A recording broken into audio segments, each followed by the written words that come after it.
मागच्या लोकांना फेलोशिप करून काय करणार आहे? नाही पीएचडी घेतील ना साहेब. काय पीएचडी करून काय दिवा काय लावणार? असं कसं म्हणता येईल दादा? पीएचडी जो बूंद से गई वो हौद से नहीं आती. नमस्कार, मी सुभाष सुतार. लोकसंवादमध्ये आपलं सगळ्यांचं स्वागत आहे.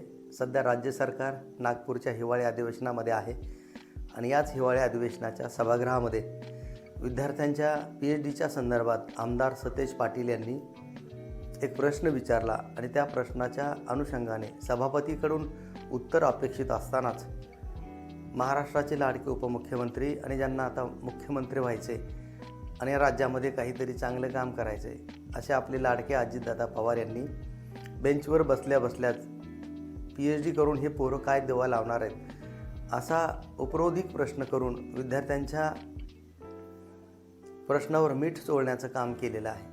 आणि त्यामुळं आता महाराष्ट्रातल्या विद्यार्थिनीमध्ये एक तीव्र संतापाची लाट आहे. खरं म्हणजे अजितदादा आणि वाद हा त्यांच्या पाचवीलाच पुंजलेला आहे. राजकारणामध्ये त्यांनी काही बोलावं पण विद्यार्थ्यांच्या प्रश्नावर त्यांनी अशी कॉमेंट्स करणं हे कोणत्याही विद्यार्थ्याला आवडलेलं नाही, पटलेलं नाही. आणि त्यामुळं महाराष्ट्रातल्या अनेक महाविद्यालयामध्ये शिक्षण घेत असलेल्या विद्यार्थ्यांनी अजित पवार यांच्या वक्तव्याचा निषेध केलेला आहे. खरं म्हणजे अजित पवार यांनी अशी भाषा वापरायची कुठलंही कारण नव्हतं, कुठलीही गरज नव्हती. मात्र पाणी मागणाऱ्यांना अजित पवार हे सभागृहामध्ये थेट आव्हान देऊन सांगतात की आता तिथं पाणी नाही, मी तिथं काय लघुशंका करायची काय. वेगळा शब्द प्रयोग केला होता पण आपण त्यांनी केलेलं वक्तव्य इथं करायची गरज नाही.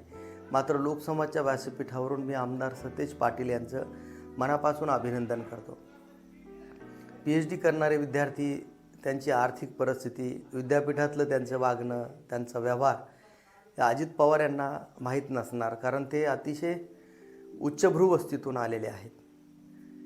खरं म्हणजे त्यांनी पीएचडी संदर्भात बोलायच्या आधी त्याचा अभ्यास करणं आवश्यक होतं. पुन्हा पुन्हा संशोधन करून काहीतरी त्या संशोधनातून निष्कर्ष काढावा लागतो. मात्र हा निष्कर्ष काढायच्या आधी अभ्यास करावा लागतो. अनेक पुस्तकांचा धुंडाळा घ्यावा लागतो.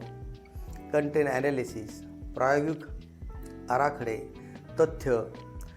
तथ्य संकलन, नमुना निवड पद्धती, व्यष्टी अध्ययन असे जे शब्द आहेत हे शब्द अजित पवार यांना माहीत असतील की नाही हा प्रश्न आहे. वेबस्टरच्या कोशामध्ये संशोधनाच्या संदर्भात जी व्याख्या आलेली आहे त्या व्याख्येकडं अजित पवार यांनी थोडंसं डुंकून पाहायला पाहिजे. नव्या जुन्या तथ्यांचा मेळ घालणं आणि संशोधनासारख्या वैखरीच्या वाटेवर येणं हे अत्यंत जिकरीचं आणि अत्यंत कठीण असं काम आहे. बरं, जे विद्यार्थी आता पीएचडीला पात्र आहेत हे विद्यार्थी फक्त पदव्युत्तर पदवीचं शिक्षण घेतलं आणि लगेच पीएचडीला त्यांना ॲडमिशन मिळालं असं नाही. आता देश पातळीवर पेट नावाचा एक प्रकार आहे, ज्याला आपण पेट एक्झाम, ज्याला आपण पीएचडीसाठी पात्र परीक्षा, पीएचडीच्या अभ्यासक्रमाची पूर्वपात्र परीक्षा, ज्याला आपण पीएचडी म्हणतो, ज्याला डॉक्टर ऑफ फिलॉसॉफी म्हणतो, ज्याला आपण मराठीमध्ये विद्यावाचस्पती असं म्हणतो. आता विद्यावाचस्पती हा शब्दही अजितदादा पवार यांना माहीत नसणार आहे, कारण ही माणसं सत्ता आणि पैसा आणि सत्ता या चौकटीच्या बाहेर येत नाहीत. आणि मग या पैशाच्या आणि आणि या पैशातून सत्ता आणि सत्तेतून पैसा, आणि त्यामुळे एक प्रकारचा माज आलेला असतो ह्या राजकारणी लोकांना. अपवाद आहेत, हा भाग वेगळा आहे. हेच राजकारणी संस्थानिक आहेत आणि मग पैसे घेऊन नोकऱ्या देणं हे काम ह्या लोकांनी आजवर केलेलं आहे. आणि त्यामुळं प्रज्ञावंत विद्यार्थी मागे पडतात. गोरगरीब समाजातून, घटकातून आलेल्या विद्यार्थ्यांना नोकरी मिळत नाही. मात्र देश पातळीवर, राज्य पातळीवर आणि जगाच्या अनेक कानाकोपऱ्यात असलेल्या विद्यापीठांना अशा प्रज्ञावंत विद्यार्थ्यांची वानवा असते आणि मग अशा विद्यार्थ्यांना ते खुणावतात. संशोधक विद्यार्थी हा देशात परदेशात फेलो मिळवू शकतो आणि अशा अनेक उदाहरणं मी तुम्हाला सांगू शकेल की ज्यांना फेलो मिळाली, या फेलोवर त्यांची गुजराण झालेली आहे, त्यांना पुस्तकं घेता आलेली आहेत. विद्यापीठामध्ये जे विद्यार्थी येतात त्यांना 2 वेळचं खायला मिळत नाही, ही वास्तव आहे. आणि हे वास्तव अधोरेखित करत असताना असे विद्यार्थी आपल्या अंगभूत मेहनतीनं PhD पर्यंत जातात. 4-5 वर्ष अभ्यास करावा लागतो आणि मग त्या 4-5 वर्षासाठी फेलो जर मिळाली तर 10-5 हजार रुपये 10-5 रुपये त्याच्या खिशात येतात आणि त्या खिशात आलेल्या पैशावर जेवण, कपडे लत्ते, कंगवा फणी, तेल, साबण, पुस्तकं यासाठी हे पैसे त्याला उपयोगी येतात. खरं म्हणजे देशामध्ये फेलोचं जे काही प्रमाण आहे ते अत्यंत कमी आहे. खरं म्हणजे पेटच वेळेवर होत नाही. आता देश पातळीवर पेट नावाचा प्रकार आहे, म्हणजे PhDची पूर्वपरीक्षा. त्यासाठी तुम्हाला पेट द्यावी लागते. PhD म्हणजे काय? डॉक्टर ऑफ फिलॉसॉफी, विद्यावाचस्पती. आता हे शब्द अजितदादांच्या कानावर कुणीतरी घातले पाहिजेत. खरं म्हणजे अजितदादा पवार यांनी विद्यार्थ्यांच्या प्रश्नावर बोलायची गरज नव्हती. मात्र काय झालं की ते अजितदादा पवार स्वतः विषम समायोजनाच्या प्रवाहातून जात असावेत असं मानसशास्त्र सांगतं. एकूणच विषम समायोजन म्हणजे असं की आपल्याला हवी ती गोष्ट मिळत नसेल तर माणसं खांदे उडवतात, जीभ दातात धरतात किंवा पाय सारखं हलवतात किंवा डोळा मारतात. अशा ज्या कृती असतात त्या व्हायबल झालेल्या व्यक्तीचं लक्षण असतं.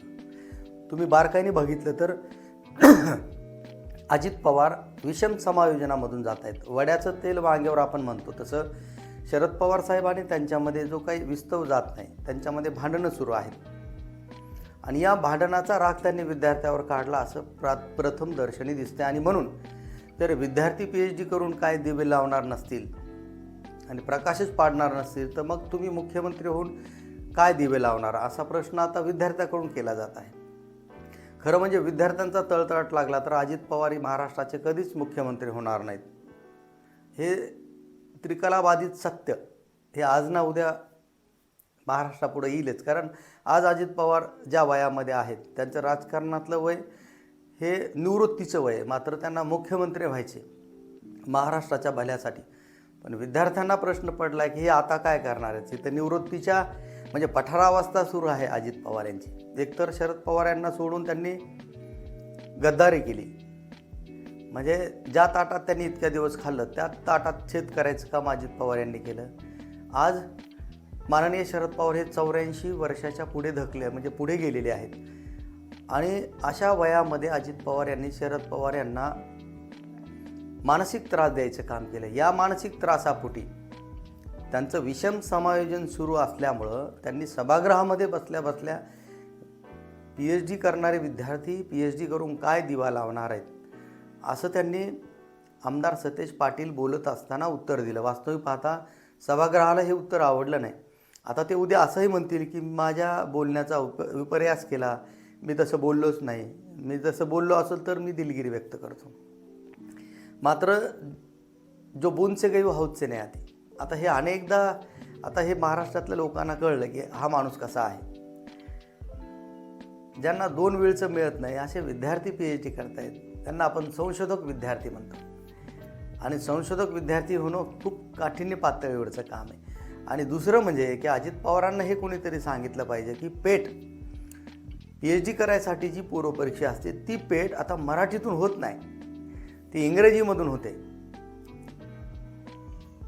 सावित्रीबाई फुले विद्यापीठ पुणे, पुणे युनिव्हर्सिटी, डॉक्टर बाबासाहेब आंबेडकर मराठवाडा विद्यापीठ, संभाजीनगरची युनिव्हर्सिटी, कोल्हापूरची छत्रपती शिवाजी विद्यापीठ, असे जे विद्यापीठं आहेत या विद्यापीठामध्ये कधी काळी मराठीतून प्रश्न विचारले जायचे. मात्र आता इंग्रजीतून ते प्रश्न विचारले जात आहेत. याचा थोडासा मागोवा ह्या लोकांनी घ्यायला पाहिजे. आत्ता MGMची पेट झाली, त्याचा जो निकाल आहे तो खूप कमी लागला. त्याचं कारण असं की ग्रामीण भागातून आलेले विद्यार्थी आणि त्यांचं इंग्रजी हे तोडकं मोडकं असतं. खरं म्हणजे याला ही राजकारणी लोक जबाबदार. कारण प्रायमरी स्टेजपासून विद्यार्थ्यांचं इंग्रजी जर त्यांनी व्यवस्थित करून घेतलं, इंग्रजी आणि शब्दार्थ, इंग्रजी बोलता नाही आलं तरी चालतं, मात्र इंग्रजी ही जगाला जोडणारी भाषा असल्यामुळं ज्या इंग्रजीचं जुजबी ज्ञान असणं आवश्यक आहे. आणि त्यातली त्यात आता ज्यांना पेट करायचं आहे त्यांना इंग्रजी येणं अत्यंत आवश्यक आहे. कारण यापुढच्या सगळ्या परीक्षा गेल्या 2 वर्षापासून 3 वर्षापासून पेटच्या ज्या परीक्षा आहेत, PhDच्या ज्या परीक्षा आहेत त्या परीक्षा इंग्रजीमधून होत आहेत. आत्ता अनेक आमच्या विद्यार्थी मित्रांनी परीक्षा दिल्या. कोणाला 4 मार्क कमी पडले, कोणाला 2 मार्क कमी पडले. तर ते इंग्रजीमुळं हे होतं, हे आता विद्यार्थ्यांच्या लक्षात यायला लागणारच आहे. त्यामुळे त्यांना याचा अभ्यास करावा लागणार. मात्र मानसिक खच्चीकरण करण्याच्या दृष्टिकोनातून अजित पवार यांचं हे जे वक्तव्य आहे ते अतिशय चुकीचं आहे. त्यांनी या संदर्भात महाराष्ट्रातल्या विद्यार्थ्यांची माफी मागायला हवी. नसता तुम्ही मुख्यमंत्री होऊन काय करणार आहेत असा जो प्रश्न आता विद्यार्थ्यांनी विचारला आहे तो प्रश्न अगदी समर्पक आहे. येणाऱ्या काळामध्ये अजित पवार आणि वाद हे आणखी आपल्याला पाहायला मिळेल. तूर्त थांबूया. लोकसंवाद बीड.